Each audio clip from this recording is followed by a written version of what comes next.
உலகத்தோட ஹிஸ்டரியை மாற்றின பல அதிசயங்கள் பண்டைய காலத்தில் கண்டுபிடிக்கப்பட்டிருக்கு. ஸோ அப்படிப்பட்ட அதிசயங்களில் ஒன்று தான் சில்க் ரோட்னு சொல்லக்கூடிய இந்த ரோட். ஸோ இந்த ரோட் ஜஸ்ட் ஒரு வணிக பாதையாக மட்டும் இல்லாமல் பல மன்னர்களோட அரசியல் இடமாகவும் கூட இருந்திருக்கு. ஸோ இந்த சில்க் ரோட் பார்த்தீங்கன்னா பண்டைய உலகத்தில் இருந்த நாடுகளை ஒன்னோட ஒன்று கனெக்ட் பண்ணி ஹிஸ்டரியை டோட்டலி சேஞ்ச் பண்ணிடுச்சுன்னு சொல்லலாம். ஸோ சில்க் ரோட் பார்த்தீங்கன்னா சைனாவில் ஸ்டார்ட் ஆகி யூரோப்பில் போய் ரீச் ஆகுது. இதை பற்றின இன்ட்ரெஸ்டிங்கான ஹிஸ்டரியை பற்றி தான் இன்றைக்கி நம்ம இந்த வீடியோவில் பார்க்க போகிறோம். வாங்க வீடியோக்குள்ளே போகலாம்.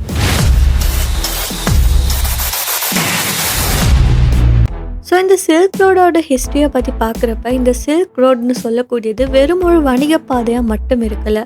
அது அந்த காலத்தோட ஹிஸ்ட்ரி, பண்பாடு, பொருளாதாரம், அரசியல் இது எல்லாத்தையுமே கனெக்ட் பண்ண ஒரு ரோடுன்னு சொல்லலாம். இந்த சில்க் ரோட்னு சொல்லக்கூடியது வெறும் பட்டு பொருட்களை விற்கக்கூடிய ஒரு பாதையா மட்டும் இருக்கல.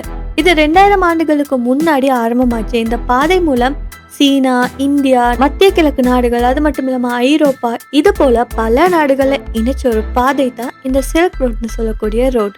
இந்த சில்க் ரோட் வழியா பட்டுப்புடவை மட்டும் இல்லாம மசாலா, தங்கம், அரிய வகையான கற்கள், ரத்தினங்கள்னு சொல்லி பல வணிக பொருட்கள் எல்லாம் பயணம் செஞ்சிருக்கு. ஸோ இப்படி வணிக பொருட்களை மட்டும் பரிமாறுற வாய்ப்பு இல்லாம அவங்களோட பண்பாடு, கலை, கலாச்சாரம், மொழி, அவங்களோட மதம் இதெல்லாம் பரிமாறக்கூடிய வாய்ப்பும் கிடைச்சிச்சு. ஸோ மக்கள் அவங்களோட அறிவு, மதம், கலாச்சாரம், தொழில்நுட்பம் இது எல்லாத்தையுமே பரிமாறிக்கொண்டாங்க இந்த சில்க் ரோட் மூலமா. உதாரணமா ஒரு நாட்டோட ஒரு பகுதியோட கல்வி முறைமை இன்னொரு நாட்டுக்கு பரப்பப்பட்டுச்சு. ஒரு மதத்தோட கொள்கை இன்னொரு நாட்டு மக்களிடம் அறிமுகமாகிச்சு. ஸோ இதெல்லாம் பார்க்குறப்ப சில்க் ரோட்னு சொல்லக்கூடியது நம்ம இன்னைக்கு உலகத்துல எப்படி குளோபல் கனெக்ஷனை அமைச்சிருக்கிறோமோ அதே மாதிரி அந்த காலத்துல உலக நாடுகள் எல்லாம் இணைக்கக்கூடிய ஒரு இடமா தான் இந்த சில்க் ரோட் இருந்திருக்கு. இந்த சில்க் ரோட் வழியில பார்த்தீங்கன்னா வணிகம் ரொம்பவுமே ஸ்ட்ராங்கா இருந்திருக்கு. சைனால தயாரிக்கப்பட்ட பட்டுப்புடவைகள், இந்தியாவில் உள்ள மசாலாக்கள், அதுக்கப்புறமா மத்திய கிழக்கு நாடுகளில் உள்ள நகைகள், வெண்பொருட்கள் இது எல்லாமே இந்த பாதை வழியாக தான் ஐரோப்பாவுக்கு போயிருக்கு.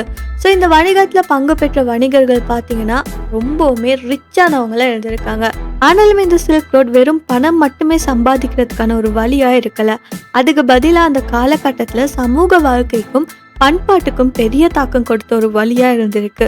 ஸோ இந்த வழியா தான் கலாச்சாரம் எல்லாம் பரிமாறப்பட்டிருக்கு. கலை, மொழி, இசை, கட்டடக்கலை, அறிவியல் இது எல்லாமே பார்த்தீங்கன்னா பல நாடுகளுக்கு பரவி இருக்கு இன்னொரு நாடுல இருந்து. ஸோ மக்கள் ஒருத்தருக்கு ஒருத்தர் புரிஞ்சுக்கொள்ள உதவினதும் இந்த சில்க் ரோட் வழியா தான். அதே சமயம் இந்த சில்க் ரோடுன்னு சொல்லக்கூடிய பாதை பார்த்தீங்கன்னா ஒரு ஈஸியான வழியாகவும் இருக்கல. இந்த பாதை பல பாலைவனங்கள், மலை உச்சிகள், நீர்நிலைகள் இதெல்லாம் தாண்டி போற பாதையா தான் இருந்துச்சு. அதனால இந்த வழியில நிறைய ஆபத்துக்கள் இருந்துச்சு. அந்த காலத்துல இந்த பாதையில பயணம் செய்யற மக்கள் பார்த்தீங்கன்னா அவங்களோட உயிரையும் அவங்களோட பொருட்களையுமே இந்த ஆபத்துல இருந்து காப்பாற்றி வைக்க வேண்டிய நிலைமையில இருந்தாங்க. அது மட்டும் இல்லாம கொள்ளையர்களும் இருந்திருக்காங்க. இவங்க போற வழியில நிறைய பொருட்கள் எல்லாம் கொள்ளையடிக்கப்பட்டிருந்துச்சு. ஸோ அதனாலே இதுவும் அவங்களுக்கு ஒரு மிகப்பெரிய பிரச்சனையா இருந்துச்சு. ஆனாலுமே இங்க வணிகம் செஞ்சவங்க ரொம்பவுமே ஸ்ட்ராங்கானவங்கன்னு சொல்லப்படுது. அவங்க ரொம்ப வருஷமா வணிக தொடர்புகளை உருவாக்கி பாதுகாப்பான பயணப்பாதைகள் எல்லாம் பின்பற்றி பயணிச்சு வந்திருக்காங்க. ஸோ இந்த முயற்சி தான் இன்னைக்கு நம்மளோட நவீன வணிக அமைப்புகளுக்கு அடித்தளம் போட்டு இருக்குன்னு சொல்லப்படுது. இதனால இந்த சில்க் ரோட்னு சொல்லக்கூடியது வெறும் பொருட்களை பரிமாற்றக்கூடிய பாதையா மட்டும் இல்லாம உயிருக்கு அபாயம் இருந்தாலுமே வணிகத்தை வளர்க்கக்கூடிய துணிவோட கலந்த ஒரு கதையை சொல்லக்கூடிய இடமா இருக்குது.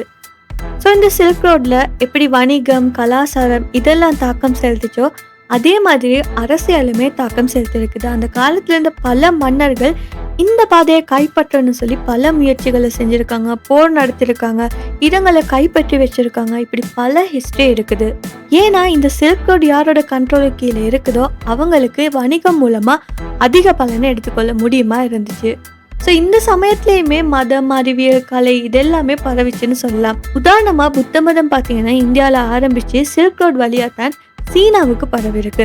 ஸோ இதனால தான் மக்கள் ஒருத்தருக்கு ஒருத்தர் மற்றாக்களோட பண்பாடு, கலை, அறிவு இது எல்லாத்தையுமே அறிஞ்சாங்க. சில்க் ரோட் இருந்ததால தான் உலக வரலாற்றில் மிக முக்கியமான மாற்றங்கள் எல்லாம் நடந்துச்சு. ஸோ இந்த சில்க் ரோட்னு சொல்லக்கூடியது ஜஸ்ட் ஒரு வணிகத்துக்கான ரூட்டாக மட்டும் இருக்கல. இது ஹிஸ்ட்ரி, கல்ச்சர், எக்கனமி, பொலிட்டிக்ஸ் இது எல்லாத்தையுமே கனெக்ட் பண்ண ஒரு சிங்கிள் பவர்ஃபுல்லான ரோடாக இருக்குது. இந்த சில்க் ரோட் ஏன்ஷியன்ட் பீப்புளோட பிரேவான ஜேர்னியை காட்டக்கூடிய ஒரு ஹிஸ்ட்ரியாக இருக்குது. ஸோ இதே மாதிரி இன்னும் பவர்ஃபுல்லான ஹிஸ்ட்ரியோட ஸ்டோரிஸ் பற்றி தெரிஞ்சுக்கணும்னா மறக்காம இந்த வீடியோவை லைக் பண்ணி ஷேர் பண்ணி நம்ம யூடியூப் சேனலையும் சப்ஸ்கிரைப் பண்ணிக்கோங்க.